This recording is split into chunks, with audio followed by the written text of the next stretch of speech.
আসসালামু আলাইকুম সম্মানিত ভিউয়ার্স। মাহফুজুর রহমান কনস্ট্রাকশনের একটি প্রজেক্টে রেডি মিক্সে ঢালাই করা হয়।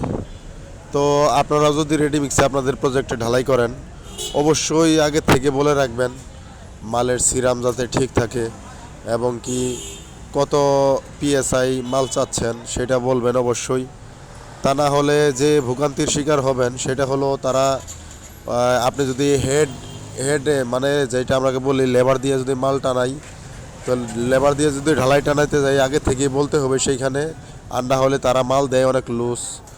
তো সেই দিকটা বিবেচনা করতে হবে। আর সবথেকে ভালো হলো যদি আমরা হ্যান্ড মিক্সিং করতে পারি, এর থেকে ভালো কোনো ফায়দা নাই। তো যাই হোক, আমরা রেডি মিক্সে যাচ্ছি, আমাদের সাথে কথা ও কাজে দুইটাই ঠিক আছে আলহামদুলিল্লাহ।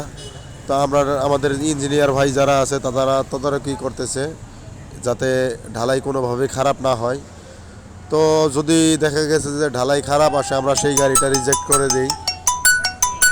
তো আপনারাও অবশ্যই যখন প্ল্যান্টে যাবেন রেডি মিক্সের, তাদের সাথে কথা 100% ক্লিয়ার করবেন যে আপনার চাহিদা কী, আপনার চাহিদা অনুযায়ী তাদের সাথে রেটটা ফিক্সড করবেন, করার পর রেডি মিক্সে ঢালাই করবেন।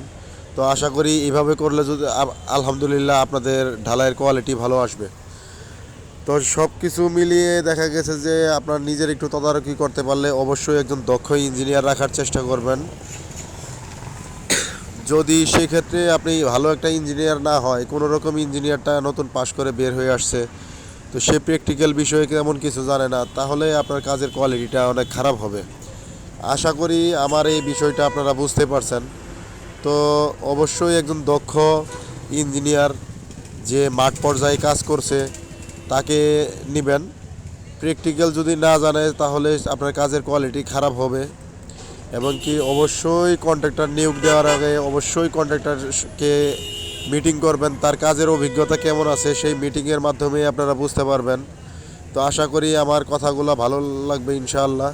তো আমার ভিডিওটি যে প্রথম দেখছেন অবশ্যই চ্যানেলটিকে সাবস্ক্রাইব করে দেবেন এবং কি চ্যানেলটি প্রতিটা ভিডিও দেখবেন, আশা করি আপনাদের ভালো লাগবে। আর সব কথা শেষে একটা কথা বলি, আমি নিজেও একজন সিভিল ঠিকাদার। তো আমি চেষ্টা করি আমার জায়গা থেকে কাজ ভালো করার, বাকিটা আল্লাহ তাআলার উপর ভরসা।